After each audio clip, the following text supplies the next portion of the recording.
Hello అందరికీ నమస్తే. అందరూ ఎలా ఉన్నారు? నేనైతే చాలా బాగున్నాను. ఈరోజు మా ఇంట్లో స్పెషల్ వచ్చేసి మటన్ కర్రీ అండ్ బిర్యానీ అయితే చేసామన్నమాట. అది ఇంగ్రీడియంట్స్ ఆనియన్, అలానే పచ్చిమిర్చి, క్యారెట్, కొత్తిమీర, హోల్ స్పైసెస్ అన్నమాట. లవంగాలు, జాపత్రి, అనాస పువ్వు, మరాఠీ మొగ్గ, అలానే దాల్చిన చెక్క, యాలకులు, బిర్యానీ ఆకు, జాజికాయ అండ్ క్యాష్యూ నట్స్, ఇవన్నీ కూడా హోల్ స్పైసెస్ అన్నమాట. తీసి పక్కన పెట్టుకుంటున్నాను. అండ్ అలానే ఇప్పుడు మనం ఇందాక ఆనియన్స్ అవి చూపించాను కదా, వాటిలో ఇవన్నీ కూడా కట్ చేసి పక్కన పెట్టుకోవాలి. ఆనియన్స్, టమాటోస్, క్యారెట్ అండ్ అలానే హాఫ్ లెమన్, కొత్తిమీర.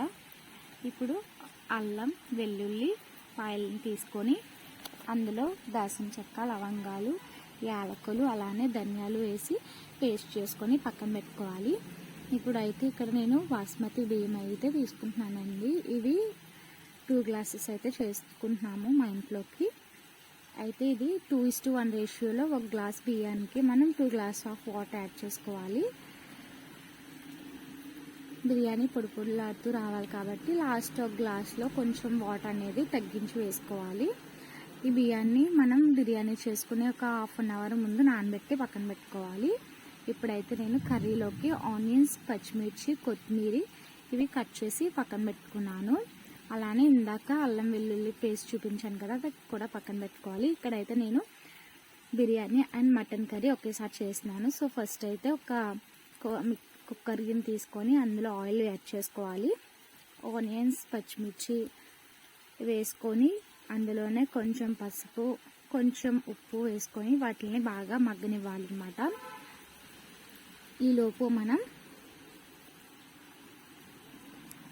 పక్క పొయ్యి మీద బిర్యానీ చేసేసుకుందాం. వచ్చేసేయండి. సో అవి మగ్గుతూ ఉంటాయి. ఈలోపు మనం బిర్యానీ అయితే చేసుకుందాం. అందులో ఆయిల్ వేసుకొని హోల్ స్పైసెస్ వేసుకోవాలన్నమాట, ఒకదాని తర్వాత ఒకటి. సిమ్లో ఈ ప్రాసెస్ అంతా కూడా సిమ్లో చేసుకోవాలి కదా. బిర్యానీ ఆకు, హోల్ స్పైసెస్ అన్నీ వేసుకొని ఒక్కొక్కసారి మిక్స్ చేసుకుంటూ క్యాష్యూ నట్స్ కూడా వేసుకొని గోల్డెన్ బ్రౌన్ వచ్చేదాకా వేయించుకోవాలి.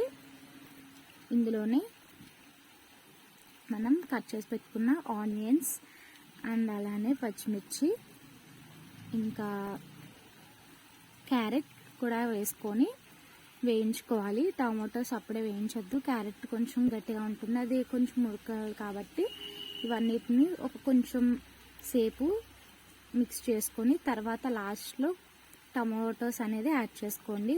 టమాటోస్ అనేవి త్వరగా వేగిపోతాయి కాబట్టి అవి వేగిన తర్వాత అప్పుడు టమాటోస్ వేసుకోవాలి. ఇప్పుడు ఇందాక మనం అరగంట ముందు నానబెట్టుకున్న బియ్యాన్ని వాటర్ లేకుండా రైస్ని మాత్రమే ఇందులో వేసుకొని ఒకసారి మిక్స్ చేసుకోవాలి. అప్పుడు హోల్ స్పైసెస్ అన్నీ కూడా రైస్కి పడతాయి. జస్ట్ ఒక ట్యాప్ లాగా మిక్స్ చేసుకోండి. ఆ తర్వాత మనం నానబెట్టుకున్న వాటర్ అయితే యాడ్ చేసేసి అందులోని సరిపడా ఉప్పు, అలానే బిర్యానీ మసాలా అండ్ ఇందాక మనం పేస్ట్ చేసి పెట్టుకున్న ఒక 2 స్పూన్స్ని కూడా యాడ్ చేసుకొని ఒక స్పూన్ లెమన్ జ్యూస్ అండ్ అలానే 1 స్పూన్ పెరుగు అండ్ అలానే లాస్ట్లో కొత్తిమీర వేసి దాన్ని మూత పెట్టి ఉడికించుకోవాలి సిమ్లో పెట్టుకొని. ఇందాక మనం పక్కన పెట్టుకున్న ఆనియన్స్ అయితే మగ్గిపోయాయండి. ఇప్పుడు అందులోనే మనం తీసుకున్న మటన్ అయితే వేసుకొని ఒకసారి మిక్స్ చేసుకోవాలి. మటన్ అనేది మనకి ఉడికేదాకా సిమ్లో పెట్టుకొని ఉడికించుకోవాలి ఒక 15 మినిట్స్ దాకా. అందులోనే కొత్తిమీర అయితే వేస్తున్నానండి. అలానే అల్లం వెల్లుల్లి పేస్ట్ 2 స్పూన్స్ వేసుకొని ఒక 15 మినిట్స్ పాటు ఒక్కొక్క 2 మినిట్స్కి మనం సిమ్లో అడుగంటకుండా మిక్స్ చేసుకుంటూ 15 మినిట్స్ పాటు మగ్గనించుకోవాలి. అందులోనే ఒక 2 స్పూన్స్ వరకు కారం వేసుకోవాలి, సరిపడా ఉప్పు అండ్ అలానే చిన్న గ్లాస్ వాటర్ యాడ్ చేసుకొని మనం ఇంకా విజిల్స్ ఒక 3 to 5 విజిల్స్ అయితే వేయించుకోవాలి. అంతేనండి, ఎంతో ఈజీగా అయిపోయే మటన్ అండ్ అలానే బిర్యానీ అయితే రెడీ అయిపోయాయి. చూడండి, చూస్తూనే నోరు ఊరిపోతాయి కదా. లాస్ట్లో మనం కొంచెం కొత్తిమీర వేసుకొని దించేసుకోవడమే. చూడండి, ఇక్కడ బిర్యానీ అయితే రెడీ అయిపోయింది. పైన గార్నిష్ కోసం నేనైతే కొన్ని జీడిపప్పులు అలానే కొత్తిమీర వేసి గార్నిష్ చేసుకున్నాను. మటన్ కర్రీ అండ్ అలానే బిర్యానీ. ఇవాళ మా లంచ్ అయితే ఇలా కంప్లీట్ అయింది. మరి మీ ఇంట్లో ఇవాళ స్పెషల్స్ ఏంటో కామెంట్ సెక్షన్లో కామెంట్ చేసేయండి. అలానే మన ఛానల్ని ఎవరైనా కొత్తగా చూస్తున్నట్టయితే ప్లీజ్ సబ్స్క్రైబ్ చేసుకోండి. Thank you for watching. Bye guys, wish you all take care. Bye. ఇది మీకోసమే. వీడియో లెంత్ ఎక్కువైంది కొంచెం.